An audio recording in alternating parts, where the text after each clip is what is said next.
I would like to say I wasn't expecting this, but I was kind of thinking it might happen. I had this rear set for like a 6-degree pinion angle for my old Jeep that was running the stock drive shaft, and I'm installing an SYE. So when I swing it back to like 17 degrees, this contacts the gas tank. Everything's kind of off. You can see the springs are bent. For the sake of not cutting this whole rear apart and redoing it, I'm going to try and bend that track bar bracket, maybe cut the spring perches off and straighten them out a little bit and see how it works. But if not, I am going to strip this axle back down to nothing and start over. Well, Sawzall, cut that off. Found my angle. Gonna try and just keep that go straight up along with the gas tank. And I'm set up in the bandsaw to start cutting the...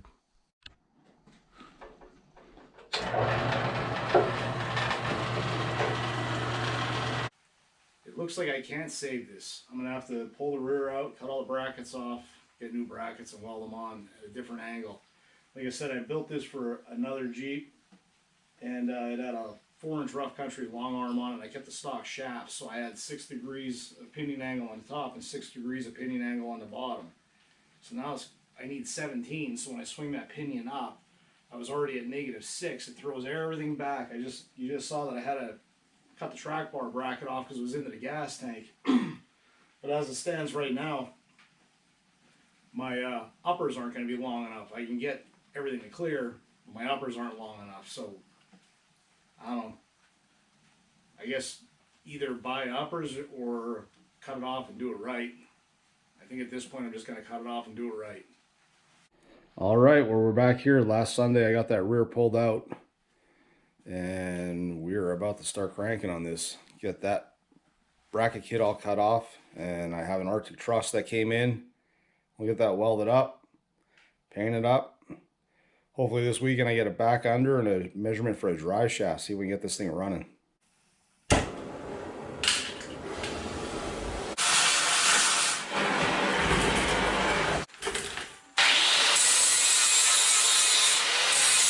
Alright, Ford 8.8 2.0. I just got it all ground down.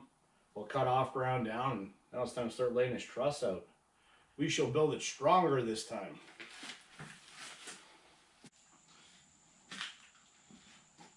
Alright, well, we unboxed this Artec Truss, and we're about to dry fit it for the first time. Just following the directions. I think I'm on step 3, maybe 4. Looks like I got to grind a little bit away from when I welded the tubes in. Seems pretty easy so far. A little confused with where part D went, but I had the center web backward. Not too bad. I leveled the axle left to right. I used a digital angle finder. I already measured my pinion angle. It's at 17 degrees, so I brought this up to 17 degrees. I didn't get that far in the direction, but I believe the pinion angle at 17 will level that truss and weld it up.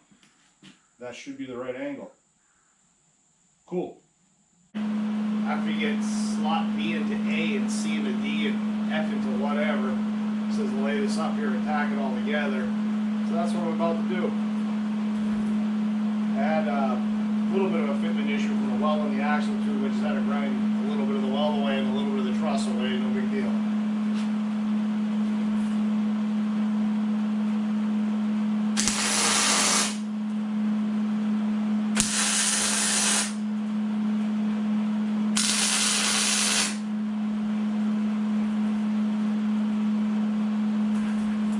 That looks tacked to me. I guess that's just to hold it together until get everything else fit in.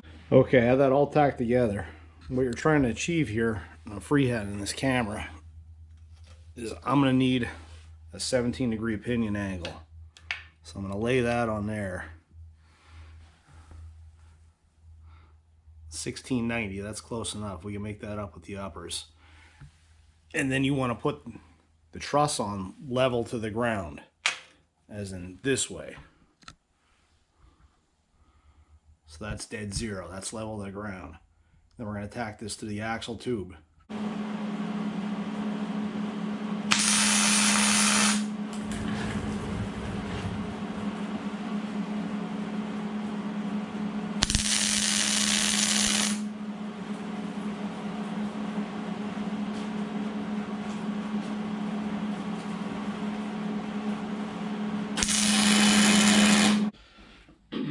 All right, the upper control arm mount and the track bar mount.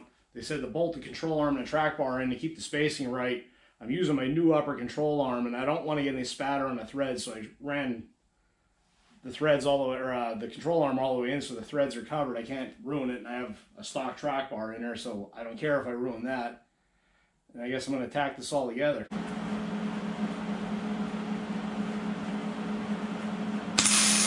This might be a quick tip for you. These spring retainers sit inside the spring pad. You have to weld the nut to it and the top to it, and then you have to weld it into the spring pad. Problem is it passes through the pad and doesn't sit flush. I was trying to figure out how to get that thing to sit in there right while I welded. I was going to hang it with magnets and coming up with all kinds of ideas. Then I decided that if I just clamp a piece of sheet metal underneath there, I can sit it on the sheet metal and it's flush. So simple. I just got done tacking this anti-sway bar bracket on, like the directions said. And what the directions fail to tell you to do is weld a nut on the back side. I'm sure you could fish one in there after the fact, but a couple seconds now, weld the nut on the back the bolt out. You don't have to worry about that when you're putting it back together. Just wish I would have saw that, noticed that before I tacked this one on, but at least it's only tacked. Alright, I finished that truss up. It's painted. It's under the Jeep. Apparently the trusses lowers are a little shorter than my last rear setup with the East Coast gear supply brackets, because it looks like I'm forward on the rear. So I have no springs in it, all four arms on, the tires on, and jack it up, try and get the bump stop height. Right now I think I'm going to stretch the wheelbase probably about a ½ an inch to an inch, try and get this tire at full compression in the center of the wheel well. And that's what I'm going to do right now. I'll probably lower this down, drop the lowers, make them, I don't know, a ½ inch longer to start, jack it up again, try it until I get it centered, then I'll go for my pinion angle. Once I get all that set up, I'll start measuring for bump stops. Alright, I have this thing jacked up, full compression. The differentials cover starting to hit the gas tank. I only have about 6 inches between the two spring plates. I doubt I'm ever going to compress my springs that much. I measure for bumps. I have about 3 1/4 inches. Give me about a ½ inch compression on the rubber. And I just measured for my shocks. And the way I got my shocks, I know the compression of my shocks is 14.5 inches. So I measured down 14.5 inches, and I haven't welded the shock bracket on yet. I rotated the shock bracket up until the center of the hole hit 14.5 inches. Put a digital angle finder on the spring pad, zeroed it, put it on the back of the shock bracket, came over 55 degrees. And now I'm going to grind the tube down and weld it in right there. So that's going to give me max up travel. But the higher I get that bracket is also going to change my shock length. So it's going to give me max down travel. The directions say to weld it on, I think it was at 64 or 67 degrees, something like that. So that would actually limit my down travel. I'm not saying I'm actually going to get it all, but I'm welding the brackets on and I can weld them on anywhere I want to. Why wouldn't I want to maximize my suspension travel? Alright, well here's what I did as far as bump stops. I jacked the axle all the way up until I hit, basically, and then measured my distance between there and the bump stop. This comes with these spring retainer plates. They're 1/4 inch thick. And then I cut these at work out of a piece of aluminum for a transfer case drop, which I'm not using now because I went to an SYE. These two are 1 1/4 inch thick. They slip right through the spring. So that's 2.5 plus a 1/4 inch plate, so 2 3/4. And this is 3/4. So that's a 4-inch bump. I get this bolt in here. I can bolt everything down. And if I ever need to change my bump stop, I can just machine a little bit more off or add another spacer. Well, I'll be honest with you. I haven't touched this thing in months. I think the last time I worked on it was late October. It is now March. And I've had a drive shaft vibration, a driveline vibration that I just couldn't figure out. It's a brand new Adams drive shaft. I'm a little disappointed in Adams drive shaft. They have a write-up on their website basically saying that if you're doing a 4 to 8/8 and you have any trouble, that you should call them and they'll talk you through it, because they'd rather talk you through it and help you solve your problem than you ruin their shaft. And I called them, left 2 messages, and never got a reply back. That was months ago. I changed pinion angles several times, trying to narrow it down. And finally I decided it has to be in the drive shaft somewhere, somehow. And I'm kind of thinking it wasn't sitting on that flange properly. I just ran a dial indicator on it, and I'm about 15 thousandths out.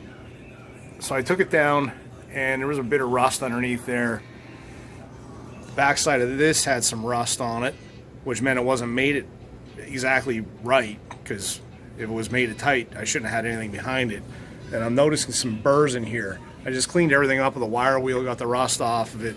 But now I'm going to hand file those burrs out of there and set it back together flat on clean metal and see if my problems go away. Alright, I just ran the hand file over that. There was definitely some high spots. I mean, nothing too big, but it wasn't that bad of a vibration either. Well, it's been almost a year since the last time I touched this thing. I'm going to see what I can get done today. I'm still trying to work my way through that drive line vibration. I'm going to do a transfer case drop today and see if I can dial anything away. And like I said, I'm going to put a transfer case drop kit in this thing. I don't know how much I'll actually film because it's pretty easy.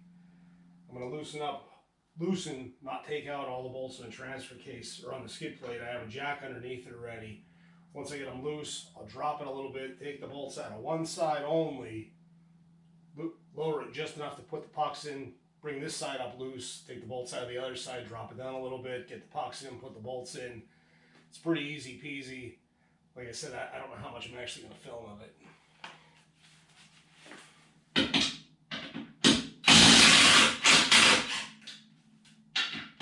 Well, if anybody gets this $39 Daystar transfer case drop, they ship it for an 06. They ship it with the wrong bolts. I specifically bought it for an 06 because I knew the skid plate bolts were metric, not standard like the older ones. And they shipped it with standard bolts. So I'm on the hunt for some metric bolts here. I think I have a couple. I'm going to look around a little bit. But if I don't find them, I'm going to go buy 6 bolts. Okay, just got back from Napa. If anybody's wondering, I believe it's the 05s, definitely the 06s are 12 by 1.75.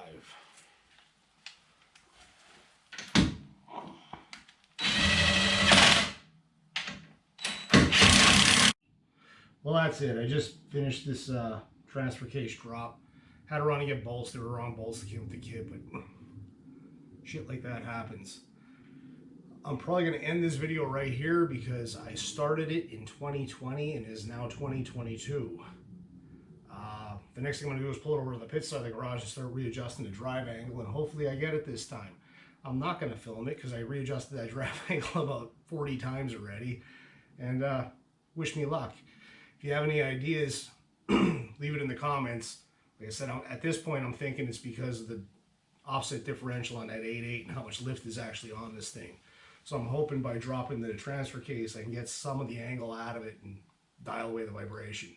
It's not a bad vibration, but it's all the time. As soon as I pull out, I know it. Alright, well, till next time. Hopefully I have this thing this time.